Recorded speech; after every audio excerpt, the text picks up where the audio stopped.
विश्व के सभी मेरे साथियों को राजरत्न अम्बेडकर की ओर से जय भीम नमो बुद्धाय।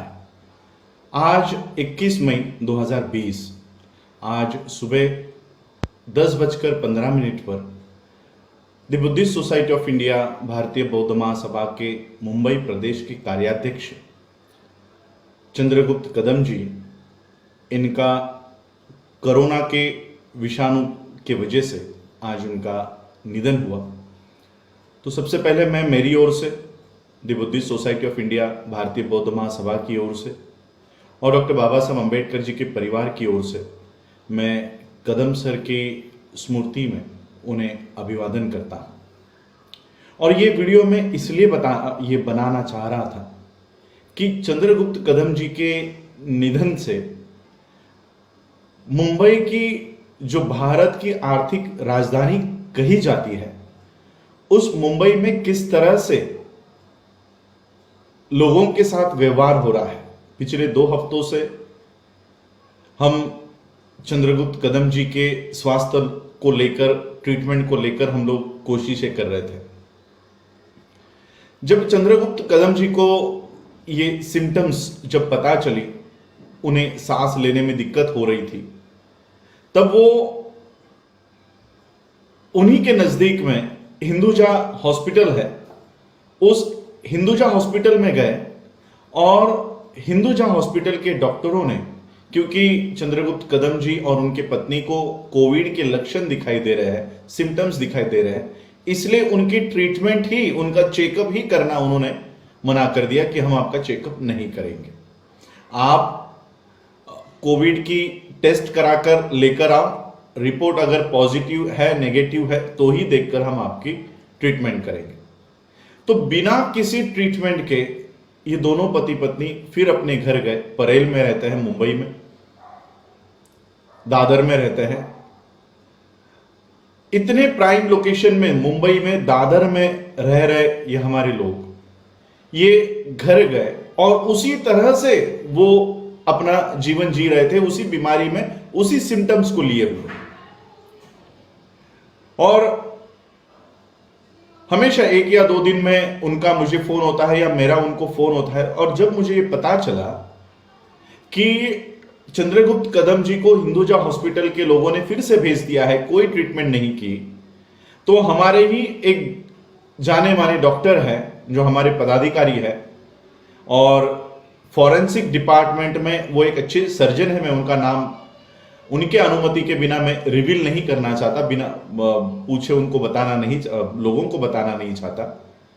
तो मैंने उनको फोन किया कि कम से कम आप इनका डायग्नोस फोन पर ही करो, उनके जो सिम्टम्स वो बता रहे हैं, तो वो सुनकर उसके लिए कोई प्राइमरी एड, कोई रिलीफ उनको मिले, इससे कुछ राहत मिले, ऐसी कुछ दवाइयां इनको दीजिए। मैंने कदम जी को इन डॉक्टर साहब का नंबर दिया, डॉक्टर साहब को इनका नंबर दिया, दोनों की आपस में बात हुई और फिर डॉक्टर जी ने मुझे फोन किया और फोन करके कहा कि इन्हें जो सिम्टम्स है उन्हें तुरंत अस्पताल में लेकर जाइए। और फिर मैंने तब कहा कि हिंदुजा हॉस्पिटल के लोग, डॉक्टर्स, इन्हें चेक करने के लिए ही तैयार नहीं है। तो इन डॉक्टर साहब ने मुझे कहा कि कोई भी अस्पताल, कोई भी डॉक्टर आपको मना नहीं कर सकता, चाहे वो कोविड पॉजिटिव हो या कोविड नेगेटिव हो, नॉन कोविड पेशेंट भी हो, कोई भी अस्पताल आपको इस तरह से मना नहीं कर सकता, घर नहीं भेज सकता। अगर ये हॉस्पिटल या ये प्रशासन या ये डॉक्टर्स आपके साथ ऐसा व्यवहार कर रहे हैं, तो उन्हें कहिए कि हम आपके खिलाफ पुलिस में तकरार दर्ज करेंगे, कंप्लेंट दर्ज करेंगे। तो इसी तरह से मैंने चंद्रगुप्त कदम जी को बोला कि आप तुरंत वहां घर से निकलो, हिंदुजा हॉस्पिटल में जाओ। अगर वो आपका चेकअप नहीं करते हैं तो सीधा कहो कि हम आपके ऊपर पुलिस कंप्लेंट करेंगे। और मैंने भी हिंदुजा हॉस्पिटल के मैनेजमेंट को इस तरह से, जिस तरह से मुझे कहा गया था, मैंने वो बताया। चंद्रगुप्त कदम जी अपने पत्नी के साथ वहां पर गए और पहले से ही सारा फोन करके रखा हुआ था। तो हिंदुजा हॉस्पिटल के प्रशासन ने दबाव में आकर उनको ये कहा कि ठीक है, हम आपका इलाज कर देते हैं, लेकिन सलाइन लगाकर औषधि लेकर आप घर चले जाओ, यहां मत रुको। हिंदुजा हॉस्पिटल ने उन्हें भर्ती करने के बजाय उनको प्राथमिक जो औषधि देनी होती है वो दी और फिर घर लेकर गए। दूसरे ही दिन फिर हमने कहा कि केएम हॉस्पिटल में इनको, डॉक्टर जी ने मुझे बताया कि इनको केएम हॉस्पिटल में लेके जाओ, वहां पर व्यवस्था है।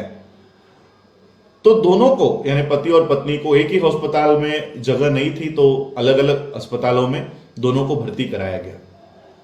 कदम जी से जब मैंने बात की, जब वो हॉस्पिटल में गए, तो उन्होंने केएम हॉस्पिटल में किस तरह की व्यवस्था है वो मुझे बताई। ये मैं आप लोगों को बताना चाहता हूं, क्योंकि टीवी पर, न्यूज पर फूल बरसाने की कोविड योद्धाओं की तारीफ आप लोगों को दिखाई दे रही है। असलियत में क्या चल रहा है, भारत के, देश के आर्थिक राजधानी में किस तरह की अवस्था है, वो मैं आपको बताना चाहता हूं।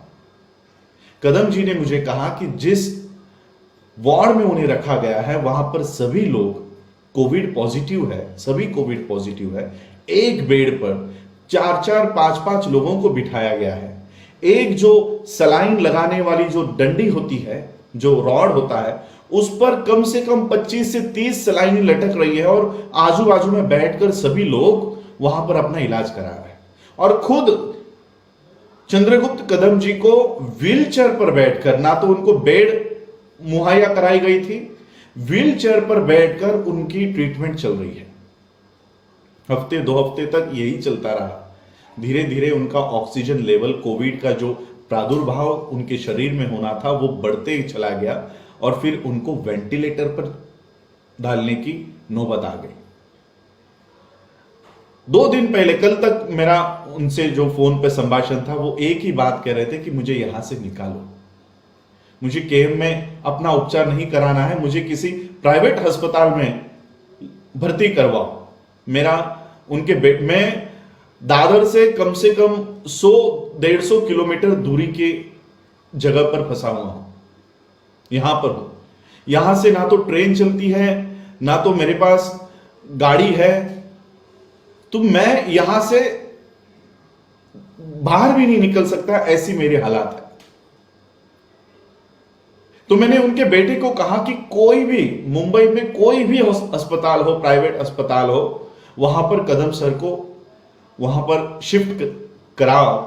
जितने भी पैसे लगते हैं वो सारे हम वो सारा खर्चा उठाएंगे, लेकिन यहां से निकालो, केएम अस्पताल से निकालो।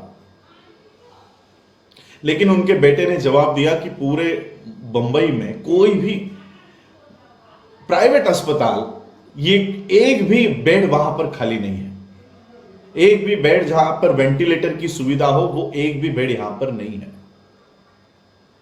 कई दिनों से, कई हफ्तों से हम इस बेड की तलाश में थे जहां पर वेंटिलेटर की सुविधा हो, वो आखिर तक हमको नहीं मिली। और कल रात को केएम अस्पताल के डॉक्टरों ने चंद्रगुप्त कदम जी के बेटे को बुला लिया और उन्होंने बताया कि इनका ऑक्सीजन लेवल बहुत कम हो रहा है, तो क्या करना चाहते हो, या लेकर जाना चाहते हो? लेकर जाए तो कहां जाए?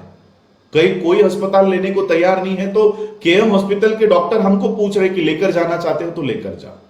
कहां लेकर जाए? और फिर उनके बेटे ने उनको अनुमति देती डॉक्टर्स की कि हम कहीं लेकर नहीं जाएंगे, आप आगे की ट्रीटमेंट कीजिए। और फिर उनको लंग्स में डायरेक्ट वो इंक्यूबेटर से वो ऑक्सीजन देना शुरू कर दिया। और सुबह, ये मेरी कल रात को 12, साढ़े 12 बजे तक उनसे बात चल रही थी, उनके बेटे से बात चल रही थी, और फिर सुबह 10 बजे, 10:15 बजे उन्होंने अपना दम तोड़ दिया। 50-55 एज के, इतने ओल्ड एज के भी नहीं थे कि वो इस विषाणु से लड़ नहीं पाते। उनकी बीवी आज उस विषाणु से बाहर आई है,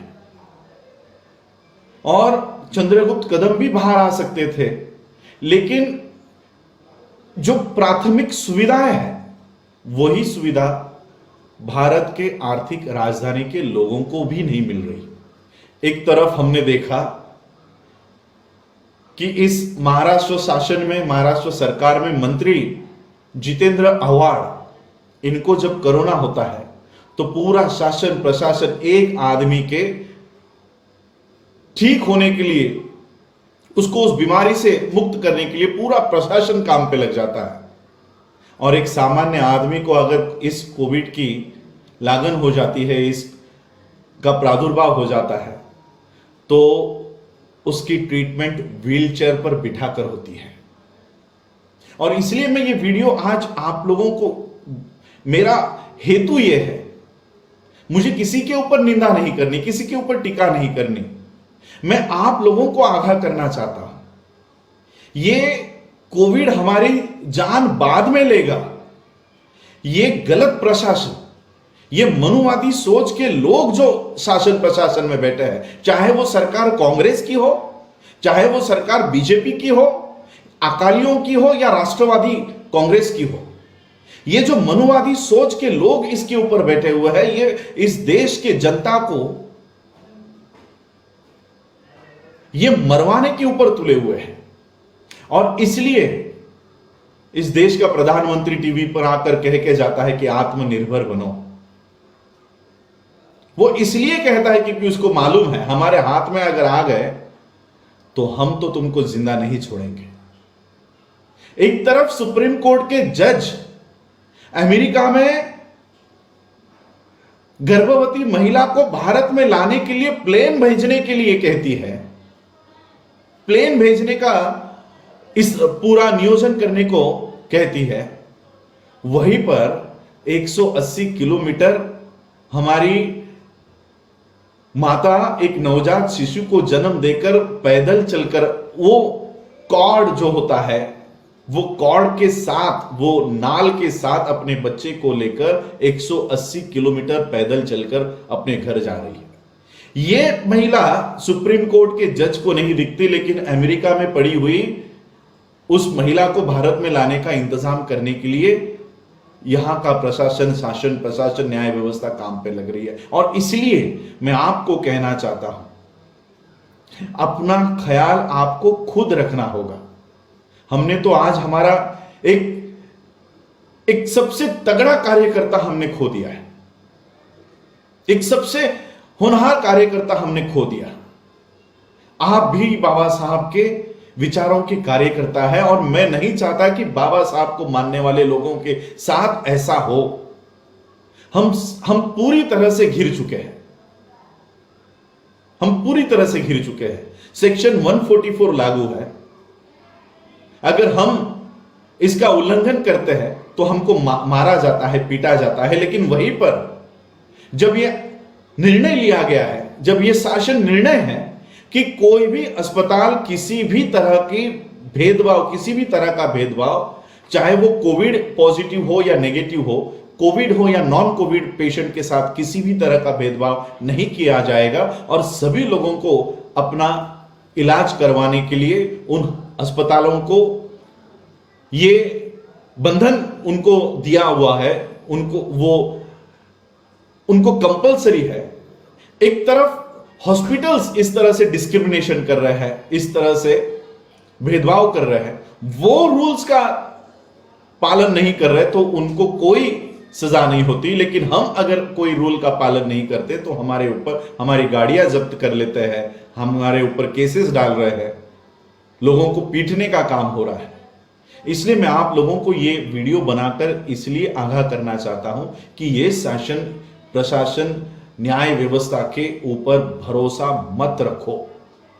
अपनी खुद की जिम्मेदारी खुद को ही उठानी होगी। इनके भरोसे पर बैठकर हम जिंदा नहीं रह सकते। आधे लोग मुंबई में ऐसे हैं जो कोविड होने के बावजूद वो नहीं बताना चाहते कि हमें कोविड का लागन हुई है। क्यों नहीं बताना चाहते? इसलिए नहीं बताना चाहते क्योंकि जो इलाज का दृश्य हमने देखा हुआ है, ऐसा लगता है कि हम कोविड से मर जाए तो बेहतर है, इस इलाज से हमको नहीं मरना है। डेड बॉडी के बगल में सुलाकर हमारा इलाज हो रहा है। मृत शरीर के बगल में इंसानियत की इतनी शर्मनाक, इस तरह से किसी इंसान के साथ किसी भी देश में नहीं होता होगा जो यहां पर चल रहा है, भारत के आर्थिक राजधानी में मुंबई में चल रहा है। और इसलिए मैं आप सभी से विनती करना चाहूंगा, इस कोविड से, इस कोरोना वायरस से हम सबको लड़ना है। और ये लड़ाई लड़ते समय ये दूसरे वायरस जो सत्ता में बैठे हुए हैं, इनके भरोसे पर बैठकर ये लड़ाई नहीं जीती जा सकती। इनके भरोसे पर बैठकर ये लड़ाई नहीं जीती जा सकती। अपना ख्याल हमको खुद रखना होगा। जो भीड़ की जगह है वहां पर जाने से बचे, वहां पर मत जाइए, भीड़ मत कीजिए। और जो कोरोना से बचने के लिए जो इंस्ट्रक्शंस पूरे वर्ल्ड लेवल पर दिए जा रहे हैं, उसका इस्तेमाल कीजिए, उसका पालन कीजिए। अपना ख्याल खुद रखिए। बाबा साहब को मानने वाले, बाबा साहब के पथ पर चलने वाले सभी इस मूवमेंट के कार्यकर्ता हैं, और मैं नहीं चाहता कि मेरे ये कार्यकर्ता इस लड़ाई में हारे। दुहेरी लड़ाई हमको लड़नी है, दुहेरी। एक कोरोना वायरस से, और दूसरा इन मनोवादी जो सत्ता में बैठे हुए कांग्रेस, राष्ट्रवादी, बीजेपी, शिवसेना के ये जो मनुवादी पार्टियों के वायरस है, इनसे। और इसलिए इन दोनों लड़ाइयों में हमको जीतना है। और मेरी पूरी उम्मीद है, पूरी आशा है, पूरा विश्वास है कि ये लड़ाई अगर हम स्ट्रेटेजी से लड़ते हैं, ये लड़ाई पूरे प्लानिंग से लड़ते हैं, तो हम जरूर इस लड़ाई में कामयाब होंगे। इसलिए आप अपना ख्याल रखिए। जो निर्बंध पूरे वर्ल्ड ने बताया है उसको फॉलो कीजिए, जो इंस्ट्रक्शंस बताया है उसको फॉलो कीजिए, अपने आप को सुरक्षित रखिए। और फिर से मैं चंद्रगुप्त कदम जी के स्मृतियों को, उनके यादों को विनम्र अभिवादन करता हूं और यही रुकता हूं। जय भीम, जय भारत, जय बुद्ध।